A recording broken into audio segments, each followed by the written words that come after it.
Всем привет, я Макс Асабин. Судя по некоторым из предыдущих видео, вам понравился формат, где помимо ускоренного процесса создания, я еще и как-то комментирую главные этапы работы. Это действительно удобно, но мне хочется большего. И создавая данный арт, я старался делать его так, чтобы помимо стандартного процесса я мог показать вам какие-нибудь личные приемы, лайфхаки, советы, которые помогут вам в работе с фотоманипуляциями. Надеюсь, что у меня получилось сделать видео информативным. Ах да, если это видео наберет 2500 лайков, я снова выложу полную 5 или 7-часовую версию видео. Но прежде чем мы начнем, я хочу рассказать вам про обучающий курс «Профессия Motion Designer» в онлайн-университете Skillbox. Skillbox – это современный взгляд на образование. Благодаря гибкой системе обучения на практике вы будете не только получать необходимые знания и опыт в любимом деле, но и подготовите собственное портфолио. Курс «Профессия Motion Designer» охватывает широкий спектр навыков: Photoshop, Illustrator, After Effects, Cinema 4D, ZBrush. За 16 месяцев обучения вы освоите полный цикл производства рекламных и презентационных роликов, от принципов создания различных видов анимации и видеомонтажа до проектирования 3D-моделей, реалистичных визуальных эффектов и динамических симуляций. В программу входит 8 курсов различного уровня сложности, 99 тематических модулей и множество онлайн-уроков, доступ к которым останется у вас навсегда, даже после обучения. Также по окончанию курса вам предложат помощь в трудоустройстве. Первые 6 месяцев бесплатно. Первый платеж вы можете совершить через полгода. А для первых 20 студентов нового набора действуют скидки. Переходите по ссылке в описании, чтобы ознакомиться с программой обучения подробнее и начать осваивать вашу будущую профессию уже сейчас. Ну а теперь начнем. А начал я в этот раз не с персонажа, как обычно, а с фона. Хотя нет, вообще-то я начал с наброска. Я просто сел и набрасывал рисунки, выхватывая рандомные образы из головы. Да, это ответ на вопрос, откуда я беру идеи. Просто вдохновляюсь разным творчеством и собственной рефлексией. Изначально я хотел отдать дань уважения моей любви к капюшонам, как бы это странно ни звучало. Все детство и молодость я носил капюшоны. Сложно сказать, был ли это вопрос эстетики или психологии. И неудивительно, что в свое время меня зацепили серии игр War, Assassin's Creed и вообще тема стелс-персонажей вплоть до гильдии воров The Elder Scrolls. Так что картинка посвящена и этим вселенным в том числе. Кстати, если среди вас тоже есть их поклонники, пишите в комментах самые любимые части этих игр. Итак, нарисовав набросок, я принялся искать исходники. Наиболее важной частью для меня было найти удачный ракурс фасада готического здания. Но это оказалось сложнее, чем я думал. Как никогда сложно.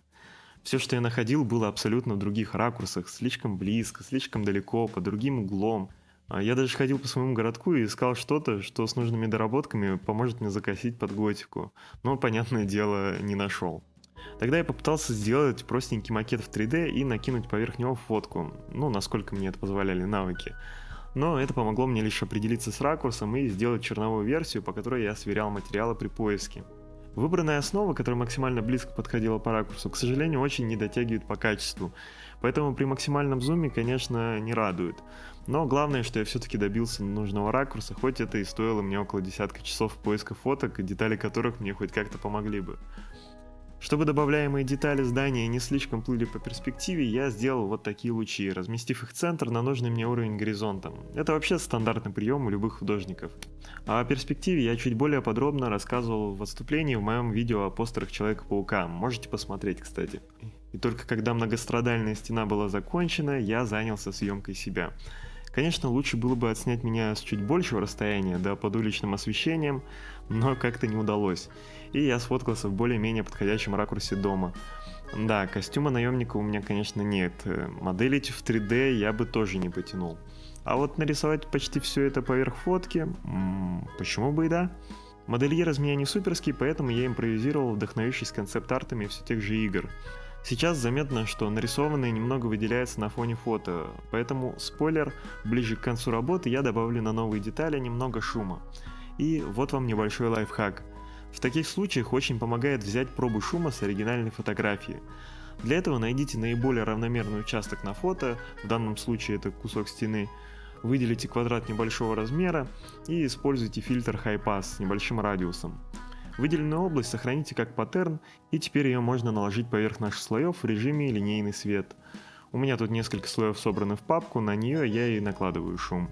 Вообще, конечно, создавать шум каждый раз заново не обязательно. Там, где он не сильно заметен, можно пользоваться одними и теми же заготовками. Но бывают уникальные случаи с очень явным особым рисунком шума. В таких случаях стоит быть аккуратнее. На рисование одежды у меня ушло около часа. Кстати, вся работа, показанная здесь, снова длится 7 часов, но это, конечно, без учета всего вырезанного. А сколько ушло на работу вместе с тяжким поиском материалов, съемкой и другими мелочами, я даже боюсь подсчитывать. После этого я со спокойной душой уже перешел на задний план. И, кстати, постарался по максимуму вырезать те моменты, где работаю над деталями, которые в процессе я передумал использовать. И не удивляйтесь, что в проекте из ниоткуда возник пинакль или здания, которых в итоге нет в работе.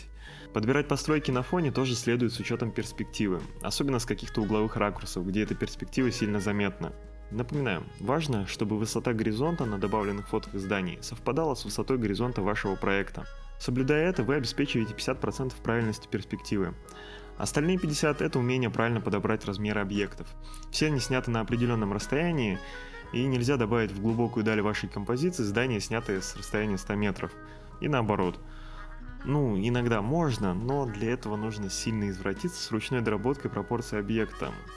Пока что я не могу подсказать вам какие-то точные методы определения расстояния съемки, кроме как на глаз, поэтому даже тут я позволяю себе небольшие вольности.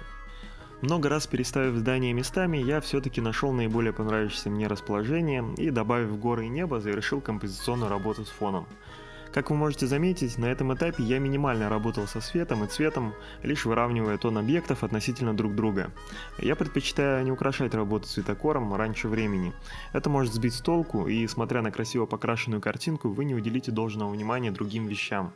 Осталось только пофиксить косячки обтравки зданий, и можно переходить к другим интересным деталям. Не просто же так я держу рукой воздух. Там у нас будет некий артефакт. Я сделал простейшую стеклянную капсулу в 3D, отрендерил и в нужном ракурсе уложил в руку. На этом этапе работа начала приближаться к более законченному виду, поэтому я проработал детали одежды чуть аккуратнее, дорисовав ей больше мелочей, а также немного поработал над тенями и освещением персонажа и свечением от загадочного стержня внутри капсулы. Но что придает работе еще больше загадочности, так это туман. Туманище. Это одна из главных основ моей задумки. С самого начала я представлял максимально туманную атмосферу. Создавал я ее просто большой мягкой светлой кистью, учитывая воздушную перспективу. Если вы вдруг не знаете, что такое воздушная перспектива, то срочно гуглите этот термин. Это одна из важнейших вещей, которую нужно понимать, работая с фото. Если коротко, это то, как изменяется насыщенность, контрастность и четкость объектов с расстоянием. Она есть у любых фото, даже в самую ясную погоду, ведь воздух редко бывает полностью чистым. Но в туман воздушная перспектива приобретает максимальную силу. По такому принципу, чем дальше объект, тем плотнее я закрашиваю его светло-голубым цветом.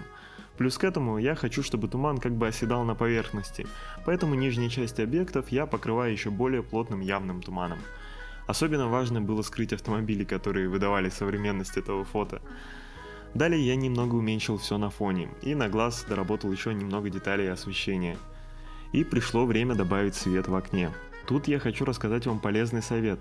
Я постоянно вижу, как начинающие художники, чтобы подсветить какое-либо окно, просто накладывают на него сплошной теплый мягкий цвет. Как вы понимаете, когда окно видно четко, это совсем не выглядит реалистично. Поэтому всегда добавляйте какой-либо интерьер в окно. Угол или стенку комнаты, например. Хорошо, если вы подберете удачный ракурс, чтобы это соответствовало тому, как мы представляем помещение по ту сторону окна. Но даже если вам не очень удается перспектива, почти любая часть интерьера в окне придаст свету в окне реализма. Ну и, конечно, нужно сделать все это потеплее и добавить мягкого света по краям. В остальных участках, где у нас очевидно матовое стекло, либо на окнах, находящихся вдали, уже можно обойтись без этого, подсветив их по-простому. Так я придал живость идеальному плану, нарисовав размытый свет окон и фонарей. После этого фон был окончательно готов, и я немного размыл его. Я хотел было и тут рассказать поподробнее, но расфокус мне понадобился совсем небольшой, поэтому я решил, что расскажу вам про ленс-блюр и рисование боке в другом видео, где это будет более уместно. Конечно же, нельзя было забыть о теплом свете из окна и от артефакта на персонаже. Работа уже близка к финалу, и на передний план я хочу наложить туман с более явной дымчатой структурой. Тут-то я и покажу вам очередной лайфхак, как я создаю свои дымные кисти. Конечно же, я использую фотографии дыма, подбирая те, где он имеет максимально интересную мне форму и структуру. В данном примере я выбрал не самый резкий дым, но это не важно, вы можете выбирать любой, который вам нравится. и которую вы сможете аккуратно отделить от фона. Из-за синего неба тут я использую микширование каналов, чтобы подготовить фото к становлению кистью, но чаще всего вам нужно будет просто подтянуть точки черного в кривых или уровнях. Если кусок дыма не очень ровный, желательно подрезать его до более округлой формы. После того, как вы убедились, что фон за ним полностью черный, инвертируем изображение и сохраняем участок с дымом как кисть. После этого останется лишь добавить настройки рассеивания и динамики формы, и кисть готова. Дальше, пожалуй, уже идет только цветокоррекция и другая финализация, о которой особо нечего рассказать.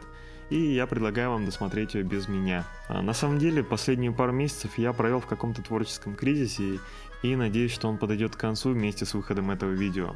Также надеюсь, что оно было полезным для вас, и если так, мне будет крайне приятен лайк, подписка и вообще любая ваша поддержка.